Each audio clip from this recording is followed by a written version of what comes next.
Hello students. आज हम जो क्लास 9th का सिविक्स का चैप्टर चल रहा था उसके लेक्चर 2 पे बात करेंगे। हम उसमें बात कर रहे थे आपका कि जो संस्थाओं का कामकाज कैसे होता है, उसमें जो आगे आता है आपका राजनीतिक संस्थाओं की आवश्यकता क्यों होती है, नीड फॉर पॉलिटिकल इंस्टीट्यूशंस, कि भाई इनकी आवश्यकता क्यों होती है। देखिए, आपने देखा होगा सरकार के बहुत सारे कार्य होते हैं, वेलफेयर का कार्य भी होता है, डेवलपमेंट का भी कार्य होता है, अर्थात आपका कल्याण का भी कार्य होते हैं, जैसे शिक्षा पर खर्च करना, आपका चिकित्सा पर, हेल्थ पर खर्च करना, और आपके विभिन्न जो आपकी जैसे मनरेगा है, इस तरह की योजना है, सामाजिक जो आपकी पेंशन है, या आपकी ये कहें आपका जो खास सुरक्षा पर है वो खर्च करना, वो सब कैसा है आपका वेलफेयर की स्कीम है। दूसरी तरफ है जो विकास के कार्यक्रमों पर खर्च करना, जैसे कि विभिन्न आपके रोजगार संबंधी कार्यक्रम हैं और कोई आपके उद्योग लगाने संबंधी कार्यक्रम है, वो सब कैसे हैं विकास संबंधी कार्यक्रम। रोडों का विकास है वो आपका। नेक्स्ट चीज आती है कि इसमें कुछ ऐसे खर्च होते हैं जो हमें जिनसे आउटपुट कुछ नहीं मिलता लेकिन खर्च करना आवश्यक होता है, जैसे रक्षा पर है, आपके जो पेंशन पर है, आपके जो सेवक हैं, लोक सेवक हैं, जो सरकारी कर्मचारी हैं, उनके आपके वेतन पर जो खर्च है आपका। तो विभिन्न प्रकार के जो आपके नीतिगत और व्यवहारिक कार्यक्रम है वो आपके संस्थाओं के द्वारा किए जाते हैं। दूसरी चीज है, जब ये संस्थाएं काम करते हैं तो काम किस तरह से किए जाते हैं। पहली चीज है, जैसे देश में बात करें, सबसे पहले है प्रधानमंत्री व उसकी मंत्रिपरिषद।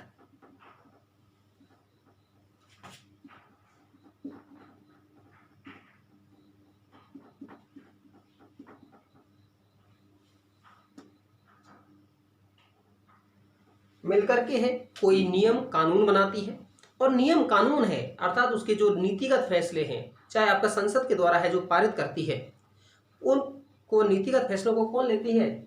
प्रधानमंत्री, उसकी मंत्रिपरिषद अर्थात कैबिनेट है वो डिसीजन लेती है। अब जब डिसीजन ले लिए गए, मान लीजिए हमने आपका नागरिक संशोधन विधेयक है वो आपका संसद के द्वारा है पारित कर लिया गया। अब उसको पारित करने के बाद में इम्प्लीमेंट करने का कार्य है वो आपका कौन करेगा? उसको हमारे ब्यूरोक्रेट्स करते हैं, नौकरशाह कहते हैं। अर्थात दूसरा है नीति को लागू करना,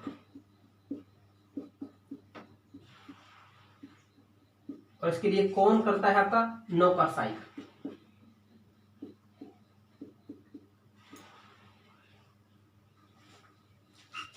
तीसरा है, यदि ये नियम संसद या आपके कहें संविधान के यदि आपके नियमों के अकॉर्डिंग नहीं है, उनके अनुसार नहीं है, तो उसे आपका अनकॉन्स्टिट्यूशनल करने का कार्य है, अर्थात उसको सुधारने का कार्य है, वो कौन करता है? और वो काम करती है हमारी न्यायपालिका।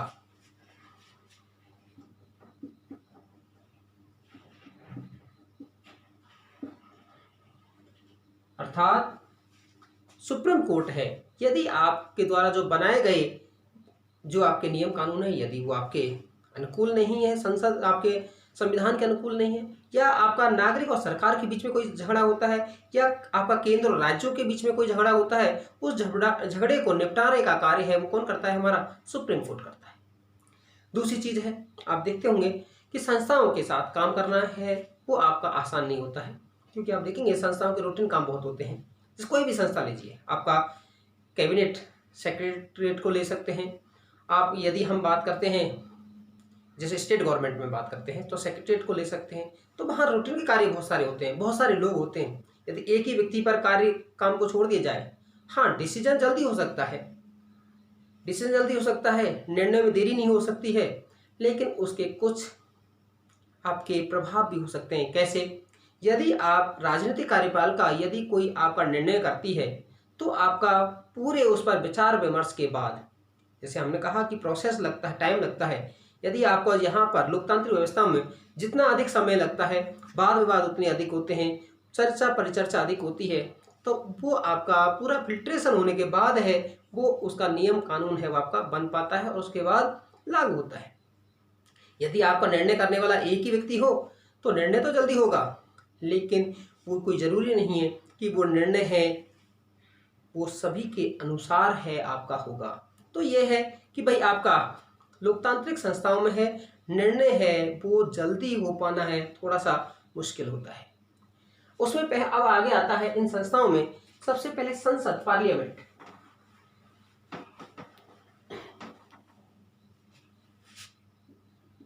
संसद,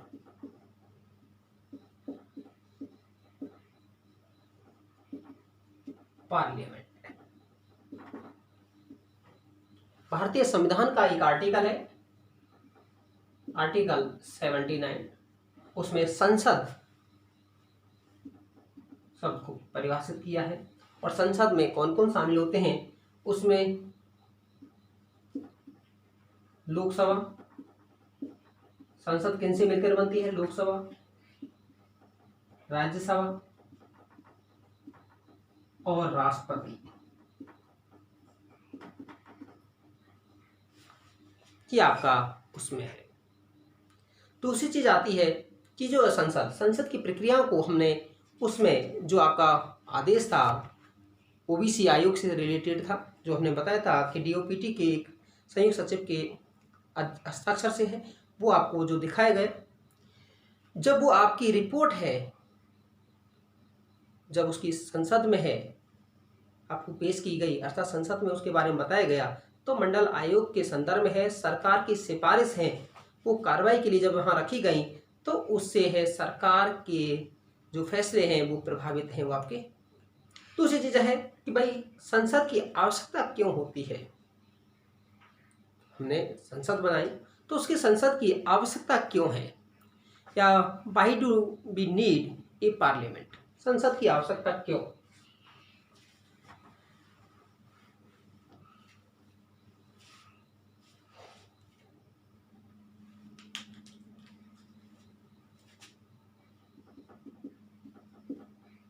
संसद की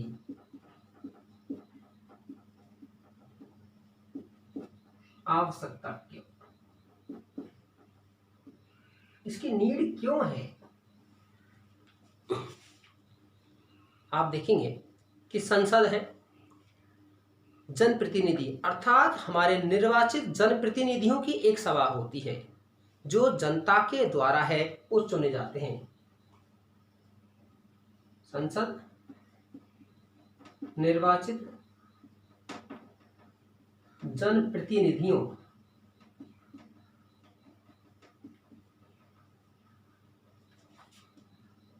की एक सभा होती है।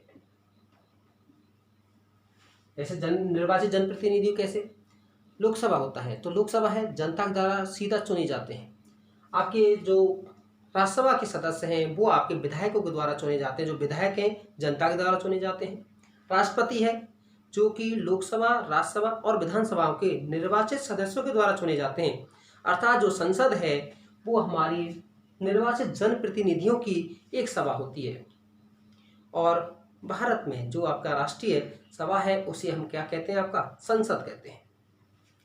अलग अलग देशों में अलग अलग नाम से इसको जाना जाता है, कहीं पर इसको राष्ट्रीय पंचायत कहते हैं, कहीं पर इसको मजलिस कहते हैं, कहीं पर आपका संसद कहते हैं। जैसे भारत में संसद कहते हैं, ब्रिटेन में पार्लियामेंट कहा जाता है, आपका कहीं कांग्रेस कहा जाता है, तो अलग अलग है आपका।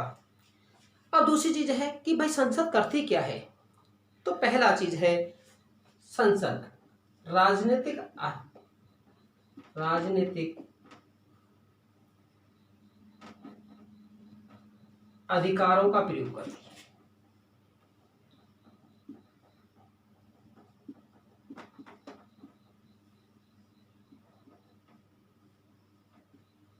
देखिए कहीं पर संसद सर्वोच्च होता है, जैसे कि ब्रिटेन में। भारत में संविधान सर्वोच्च है, लेकिन कार्यप्रणाली में है हमारी जो तीन आपके जो हैं व्यवस्थापिका, कार्यपालिका और न्यायपालिका, उसमें हमारी संसद सर्वोच्च होती है।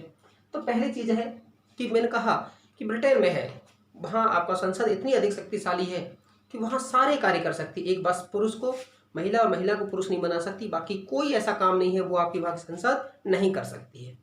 तो पहली चीज है कि राजनीतिक अधिकारों का जो भी नियम कानून बनाने होते हैं आपके संसद में ही आपके बनाए जाते हैं। जैसे आपका कोई आपका नियम है, यदि या तो वो लोकसभा में लाया जाएगा, आपको बिल पेश किया जाएगा, या राज्यसभा में, अगर यहाँ से पारित हो गया तो वो आपका राज्यसभा में आएगा, और वहाँ से पारित होने के बाद जब उस पर राष्ट्रपति के हस्ताक्षर होंगे तभी वह एक कानून का रूप है आपका ले पाता है।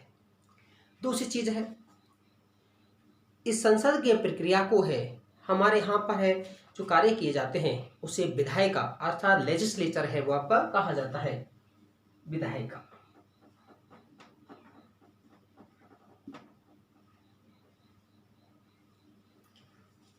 आपका जो विधानसभा वाली प्रक्रिया है उसको भी विधायिका कहा जाता है, कंफ्यूज नहीं होना है आपका, लेजिस्लेचर है वो आपका कहा जाता है। फिर है दूसरा,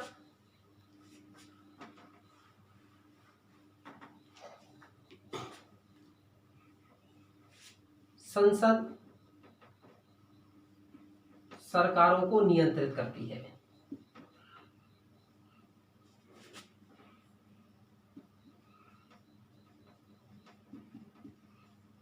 नियंत्रित कैसे? आपने बिल लाए, बिल लाने के बाद आपका बहुमत है कि लोकसभा में आपके पास बहुमत है तभी सरकार बनती है, लेकिन राज्यसभा में बहुमत नहीं है तो वो बिल है राज्यसभा में पारित नहीं हो पाता। जब बिल पारित नहीं हो पाता है तो वो नियम है आपका जो बिल लाया है वो लैप्स हो जाता है।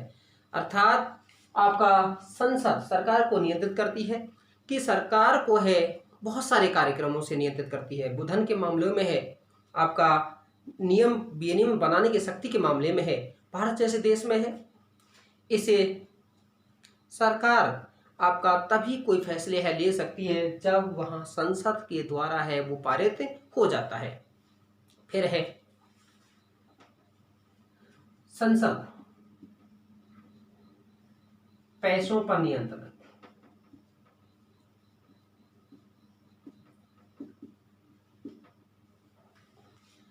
कि आपका पैसों पर है संसद का है वो आपका नियंत्रण होता है।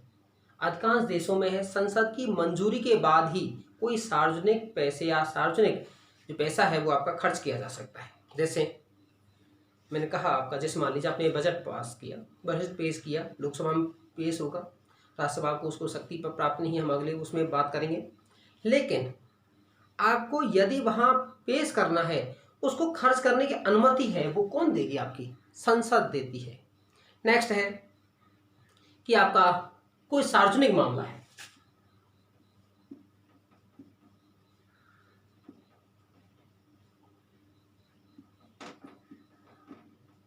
सार्वजनिक मामलों पर बहस परिचर्चा, कोई सार्वजनिक मामला है उस पर बहस परिचर्चा है वो हमारी कहाँ होती है? वो हमारी पार्लियामेंट में होती है, संसद में ही होती है। अब आता है आपका नेक्स्ट, संसद के दो सदन, टू हाउसेज ऑफ पार्लियामेंट।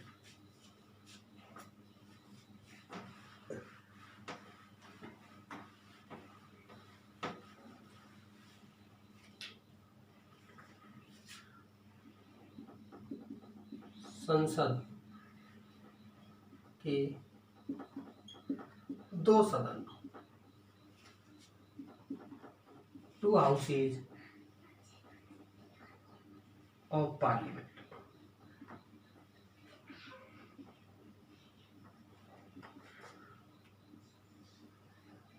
देखिए संसद के दो सदन होते हैं, कहीं भी देखिए, लेकिन भारत में भी हम बात करते हैं तो भारत में दो सदन हैं। और दो सदन है वो कौन कौन से हैं? एक को हम कहते हैं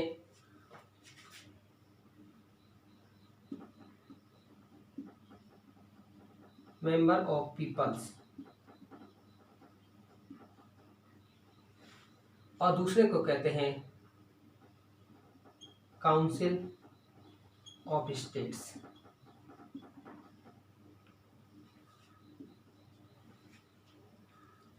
अर्थात आपका जनता की प्रतिनिधि सभा और दूसरी है आपका राज्यों की प्रतिनिधि सभा। इसे 1954 में है, 1954 में है, इन दोनों को है इसको लोकसभा कहा जाने लगा, लोकसभा।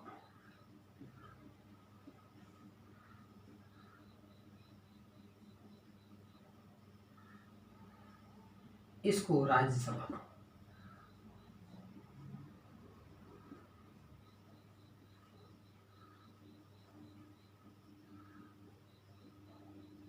राज्यसभा। अब उसको हम अलग अलग कहते हैं, एक को निचला सदन और एक को उच्च सदन कह देते हैं। ऐसा संविधान में नहीं लिखा है कि कौन सा उच्च सदन है कौन सा निम्न सदन है। इसको हम उच्च सदन, अपर हाउस,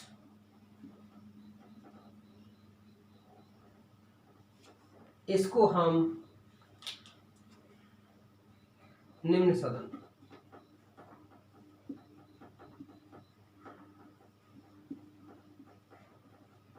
लोअर हाउस, इनको हम चेंबर भी कह देते हैं। तो इसको आपका निम्न सदन और इसको उच्च सदन। उच्च सदन क्यों कहते हैं कि आपकी जो राज्यसभा है ये कभी भी भंग नहीं होती, अर्थात यह एक स्थायी सदन है जिसके प्रति 2 वर्ष बाद 1/3 सदस्य हैं वो आपके निर्वाचित होते हैं। लोकसभा है, कार्यकाल 5 वर्ष का होता है, लेकिन वो कभी भी भंग है आपकी की जा सकती है, लेकिन राज्यसभा है आपकी भंग नहीं होती है। दूसरी चीज है, मैंने कहा कि कोई बिल है कब पारित होगा। यदि आपको सबसे पहले लोकसभा में लेके आए हैं तो वो आपका लोकसभा से पारित होगा, उसके बाद राज्यसभा से, उसके बाद राष्ट्रपति है वो अपनी मंजूरी देते हैं, उसके बाद है वो बिल है वो आपका पारित माना जाता है। अब है लोकसभा बनाम राज्यसभा, आपका लोकसभा वर्सेस राज्यसभा।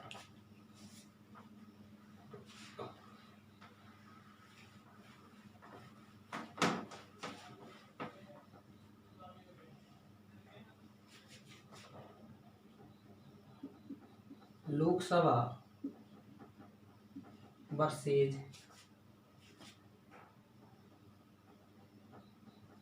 राज्यसभा।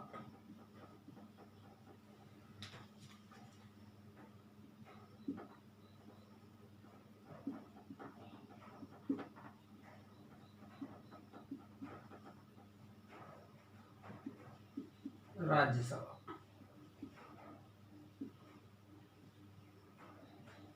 कि लोकसभा बनाम राज्यसभा। आप देखते होंगे कई बार बहस भी चलती है कि लोकसभा हमारे यहाँ शक्तिशाली है या राज्यसभा शक्तिशाली है। आप देखेंगे कि इनमें है, एक को मैंने कहा है राज्यसभा को अपर हाउस कह दिया जाता है और लोकसभा को है लोअर हाउस आपका कहा जाता है। लेकिन मैंने कहा संविधान में कहीं इसका कोई उल्लेख नहीं है। कहीं आप देखेंगे कि राज्यसभा अधिक शक्तिशाली है, कहीं आप देखेंगे कि लोकसभा अधिक शक्तिशाली है। उसको हम एक बार देख लेते हैं। पहली चीज है कि कौन शक्तिशाली है। पहला है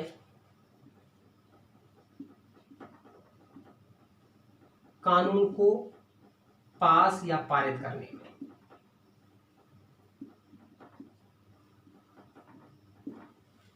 देखिए खासकर सामान्य विधेयक है, जैसे मान लो किसी विधेयक पर गतिरोध है और वो विधेयक है पारित नहीं हो पा रहा है, तो वहां पर है संविधान के आर्टिकल 108 के तहत है संयुक्त अधिवेशन बुलाया जाता है, जॉइंट सेशन, संयुक्त अधिवेशन, और उसकी अध्यक्षता भी है लोकसभा स्पीकर करता है, स्पीकर ऑफ द लोकसभा। पहली चीज। दूसरी चीज है वहां पारित होता है किस तरह से। मैंने कहा लोकसभा के मेंबर कितने हैं, 543 है। 2 एंग्लो इंडियन है, वो आपका मैंने कहा कि अब बाद में है उसको एक्सटेंड नहीं किया गया है आरक्षण को। राज्यसभा उसकी जो सदस्य संख्या है 245 है, 233 है वो आपके निर्वाचित होते हैं, अर्थात 245। यदि हम अलग अलग पारित करेंगे तो दोनों की बराबर शक्ति है, लेकिन हमने कहा कि सामान्य विधेयक यदि आपको एक साथ पारित किया जाएगा तो आप देखिएगा कोई गवर्नमेंट जो मेजोरिटी में अर्थात सरकार में है उसमें से इसमें तो आपको बहुमत होगा ही होगा। इसमें कुछ मान लीजिए कम बहुमत है, मान लीजिए यहाँ उसकी सदस्य संख्या है 400 और यहाँ पर उसकी सदस्य संख्या है मान लीजिए 100 है। वैसे बिल पारित नहीं करा पा रहा है, लेकिन अब इसमें टोटल है वो कितने मेंबर हुए आपके, ये आपके 7 इतने मेंबर हमारे संसद के सदस्य हैं। अब इस संसद के सदस्य में से हमें पारित कराने के लिए कोई विधेयक है, कितने मेंबरों की आवश्यकता होती है? वो आपकी मेंबर की आवश्यकता होती है आपका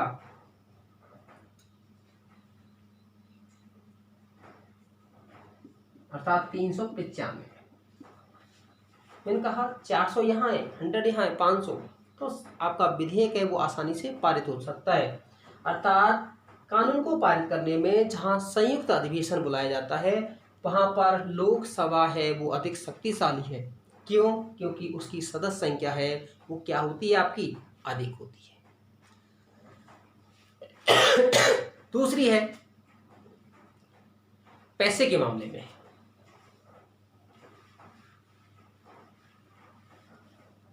दूसरा है हमारा वित्तीय मामले में, फाइनेंशियल में।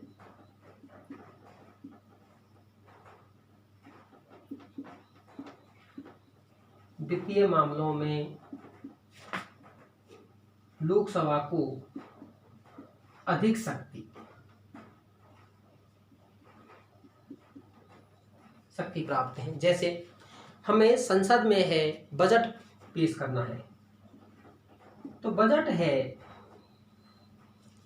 पेश करने के बाद है उसके हम कोई मान लीजिए कोई कानून वित्तीय संबंधी कोई मामला है, उसको है वो कहाँ पारित किया जाएगा, आपका लोकसभा में है। अर्थात कोई वित्त विधेयक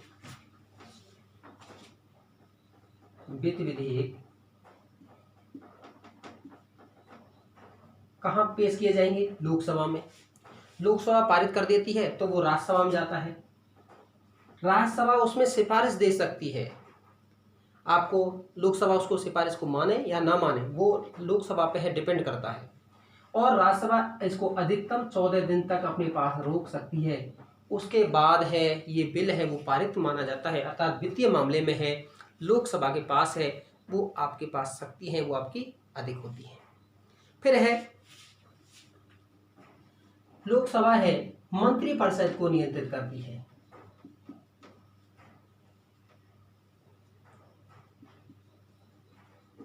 मंत्रिपरिषद को नियंत्रित करती है। क्यों? मैंने कहा यदि लोकसभा में बहुमत प्राप्त दल का नेता ही देश का प्रधानमंत्री होता है और आपकी मंत्रिपरिषद कब तक रह सकती है, जब तक आपको लोकसभा में विश्वास प्राप्त हो। हाँ, ये हो सकता है मंत्री आप किसी भी सदन से बना सकते हैं, चाहे सदन से बाहर से भी बना सकते हैं, लेकिन 6 महीने के अंदर है उसे सदस्यता ग्रहण करनी होती है। लेकिन हमारा मंत्रिमंडल कब रह सकता है, जब हमें लोकसभा में विश्वास प्राप्त होता है। ये तो हुई हमारी लोकसभा की शक्ति। कुछ राज्यसभा की शक्ति पर बात कर लेते हैं।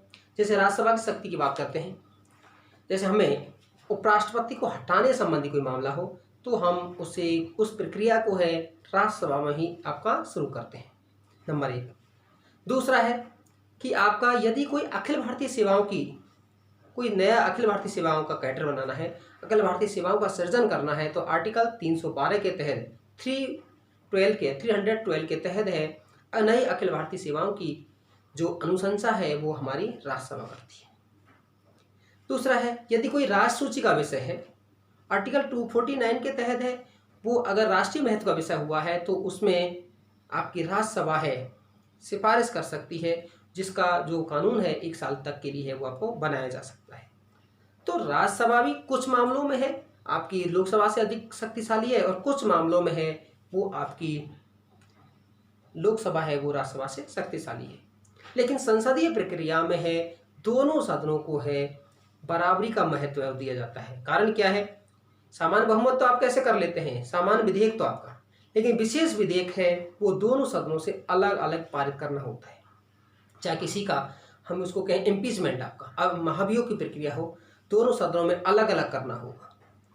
दूसरी है कि कोई आपका विशेष जो बहुमत वाले अर्थात आपके जो विशेष विधेयक हैं आपके, उन विधेयकों को पारित करने के लिए जो जिसमें विशेष बहुमत की आवश्यकता होती है दोनों सदनों से अलग अलग पारित करना होता है। वहाँ दोनों सदनों की बराबरी है, दोनों सदनों की जो महत्व है, दोनों सदनों की जो शक्ति है वो बराबर होती है।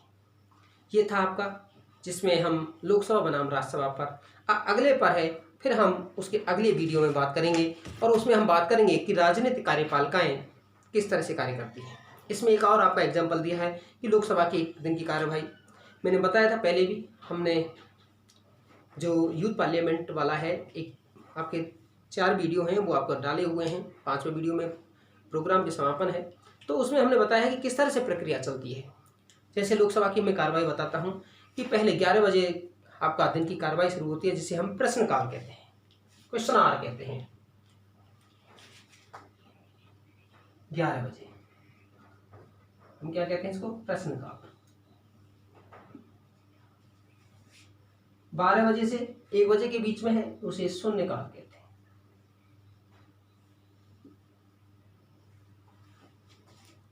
जिसमें कुछ आपके मुद्दे हैं वो आपके उठाए जाते हैं। प्रश्नकाल में कई तरह के प्रश्न हो सकते हैं आपके, तारांकित आपके, तो वो आपके सारी चीज़ें आपका उसमें बताया कि किस तरह से आपकी प्रक्रिया 11 बजे शुरू हुई, और उसमें बताया कि भाई लास्ट है 7:15 बजे है, 2004 की एक दिन की लोकसभा की कार्रवाई का दिन है, 7 दिसंबर 2004 का एक आपका इसमें बताया है कि किस तरह से आपका वो प्रोसेस है वो आपका चलता है। तो ये था आपका लेक्चर 2। आपको कैसा लगा? आप लाइक शेयर सब्सक्राइब कीजिएगा। धन्यवाद।